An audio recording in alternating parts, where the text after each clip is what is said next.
The recipes, views, and opinions expressed in this channel are solely those of the speaker. They do not reflect, collaborate, or substitute the views and opinions of a medical health professional. Please consult a professional with any dietary concerns and inquiries prior to trying the recipes.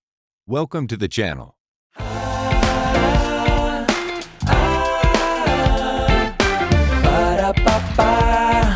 I'm cooking in Namia.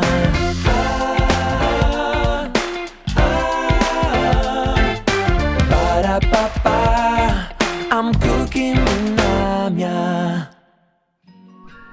Hey guys, thank you for clicking on this video to get my garlicky, tasty pita bread.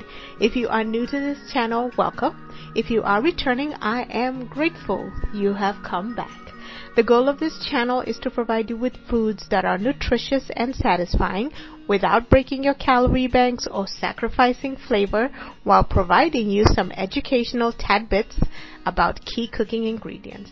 Now, this recipe we're about to go over is high in protein, high in iron, high in fiber, and has some potassium. It is a gluten-based dish, but I am working on a gluten-free recipe, so do stay tuned onto my channel for that. There is nothing like an authentic pita bread, especially with some hummus on it. It is delicious. However, in every divine piece of pita bread, it comes with upwards of about 30% in fat. I strive to bring that fat content down in this recipe and also make it filling, because it is very hard to eat just one pita bread. So be sure to stay tuned for the Old Spice ingredients of the day. For, say it with me, old wisdom is tested and true. Yay! You got it. Great. So let's jump into this dish. So to start us off, you will be needing some yeast. So you'll need about 2 1/4 teaspoons of yeast into a small bowl. You will then add some warm water to it. And then we will be needing a sugar agent in order to activate the yeast. I typically prefer using honey, but you can use sugar if you would like. Stir that in. And then go ahead and cover it with a cloth and let it sit. So you're going to be letting it sit for about 5 to 15 minutes.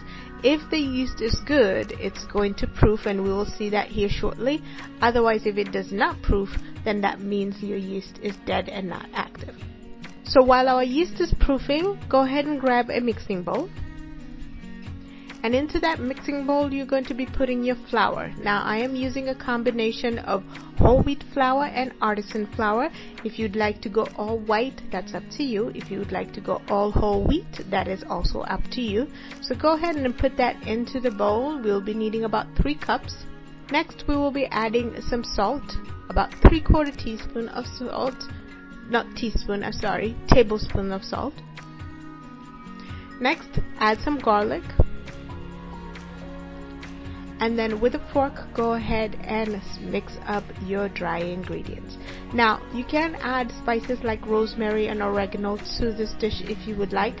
However, for purposes of maintaining that garlic authentic taste, I am just using garlic. You can also use fresh garlic if you would like. I have tried it. However, the fresh garlic tends to overpower the garlic, overpower the dough. So I prefer using garlic powder, but it's absolutely up to you if you want to use fresh garlic. So we will go ahead and make a dent in the middle of the flour, and into that we will be putting our proofed yeast. Now, if you look at the top of the yeast, you will see a cloud, and that is indicating that the yeast is active and good. If you do not see that, then your yeast is dead and you would need to find a different packet. So go ahead and pour that in.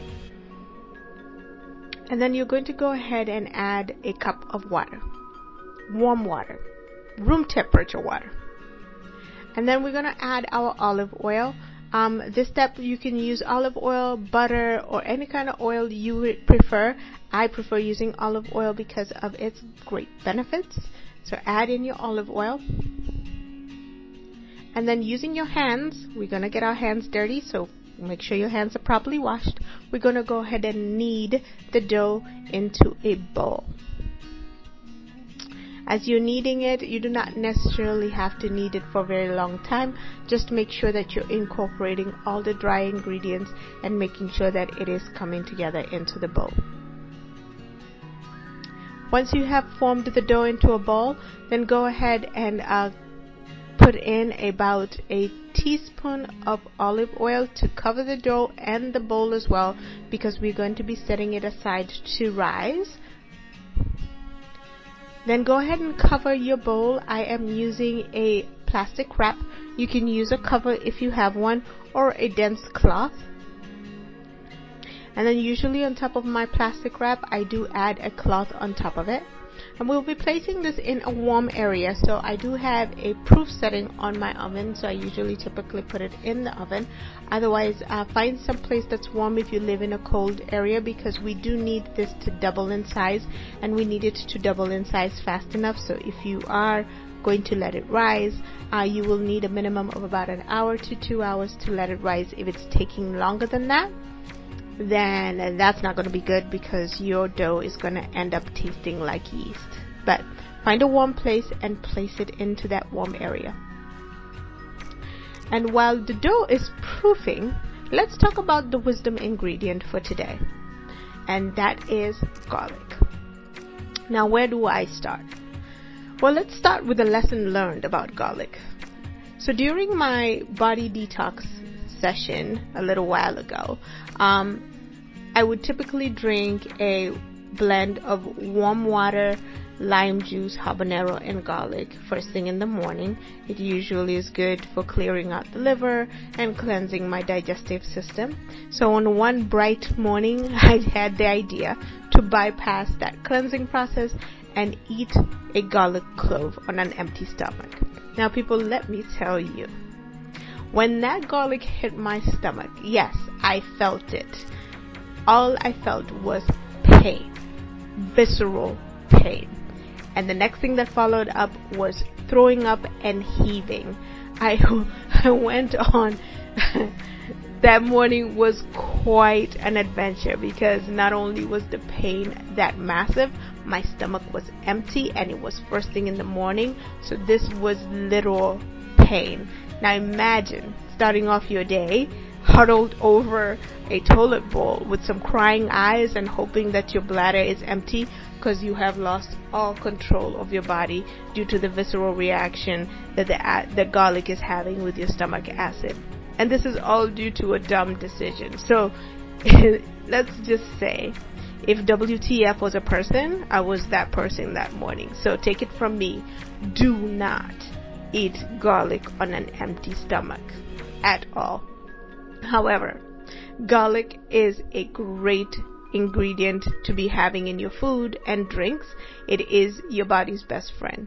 Now, I have heard that garlic gives bad breath, and I'm going to say this. It's an illusion or propaganda against garlic, in my opinion, and I'm going to leave it at that. But I digress. So it is said that garlic has over 700 species. Yes, 700. I only know of about 3. So I am sitting here going, where and what are the rest of the species that are encompassed in the garlic? Now, you will notice that there's different variations of garlic. There is the common white one that you see at the grocery store, and then there's an advanced purple one that you also see in the grocery store. But there is a black one. Now, I have never found it in my grocery store, and to be very honest, I have not actively hunted it down. But if I do find it, I will definitely incorporate it in one of my dishes. So a little bit about garlic. So garlic is about 4,500 years old. It originated in Middle Asia. So for those who are trying to gauge how old that is, think to the start of the building of the pyramid times. Yeah, it's old as dirt. It is the oldest known horticultural product that was used by Egyptians, Indians, and Babylonians back then. It was actually found in China as well. In a country in China about 2,000 years ago. It was found in a country called Kazakhstan. I mean, if you are a resident or a citizen of this country, I truly apologize for butchering the name of this country, but that's where it was actually found. One thing that I found was absolutely remarkable and interesting about this ingredient is that back then it was used to strengthen the workers and their work capacity. The Greeks used it to enhance their performance during athletic competitions in the Olympics. Anyone say garlic doping? No, it's not funny. I find it funny, but let's just move on. So now I'm gonna say this. I did not go searching to prove its athletic performance and the properties that constitute heightening your athletic abilities. I eat a lot of garlic, and I'm going to tell you that I am not athletically inclined in any way, and I will not lie to myself that I will eat some garlic and then one day wake up and transform into Usain Bolt or Charlie Pierce for some reason. So I strongly urge you not to lie to yourself. If your DNA does not come with athletic labels on it, do not try to overeat garlic. Just enjoy its properties. But if you're going to give it a try, this is me with my devil side going, make sure that you are checking with a professional before you actually try it out. Otherwise, garlic does boost energy, and it is linked to reducing things like high blood pressure, cholesterol, and the causes of heart disease. It is known to have a myriad of medical benefits, so take some time to jump on Google and find out all you need to know about garlic and start incorporating it into your dishes. So with that nugget of wisdom for the day, let us go back to our proofing dough. So your dough should have at least doubled in size after about an hour or two. Once it has risen, we're going to go ahead and portion it into balls. So usually I will divide this into either 8 or 6 portions, and then I'm going to go ahead and form them into balls, and I will put them back into the bowl and cover them and place them in a warm area, and I will let it rise again for about 15 to 30 minutes. Once the balls have actually risen, I will go ahead and take them out and grab your rolling pin at this point and some flour. Sprinkle some flour onto a surface, and using your rolling pin, we're going to go ahead and flatten out our ball to about 6, 7, 8 inches. It depends on how thick you want your pita bread to be. If you want it thick, leave it at 6 inches. If you want it much more thinner, roll it out to 7 to 8 inches. And then once you have rolled out your doughs, you're going to be putting them to sit again, because we need it to rise a little bit. So I usually would put it to the side, and then I will cover it with a wet cloth and let it sit for another 15 minutes before I actually start the frying process.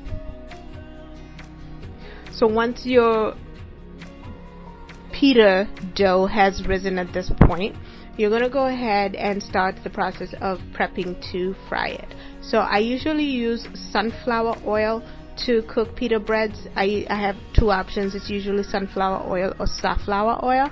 I tend to love sunflower oil to use it, but you can use any frying oil you would like. So put that into a cup, because you will be needing to scoop it and actually put it into the skillet. And then grab your frying pan or your cast iron skillet, put it on top of the stove, and turn on your heat to about medium.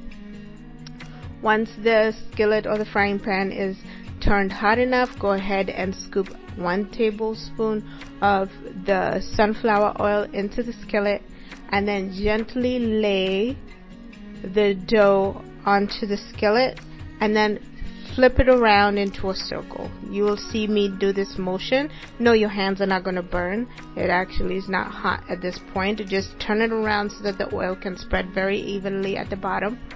And then we're going to keep using our spoon to lift it up to see if it turns brown. Sometimes the pita bread will swell. I have seen a lot of people successfully get that dough pocket. I have yet to achieve that kind of finesse and perfection. I'm still working on it, but if it does not, it's okay. The taste is still the same. And then once it has turned brown on one side, go ahead and sprinkle 1 tablespoon on top of the uncooked side, and then flip it. and then using your spoon, do the same rotating motion around it until the oil has covered the second side of the pita bread, and then lift it up with your spoon and see if it has turned brown. If it has turned brown, then go ahead and take it off the fire. Now, key points to note when you're actually cooking the pita bread, the things you're looking for to see whether or not it has cooked during the first lay is whether or not it changes color at the very top. It will tend to turn a bit darken a little bit, so it is a hint, or it will bubble up. That helps as well.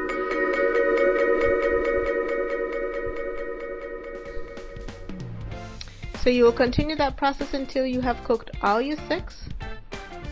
And that is my garlic tasty pita bread.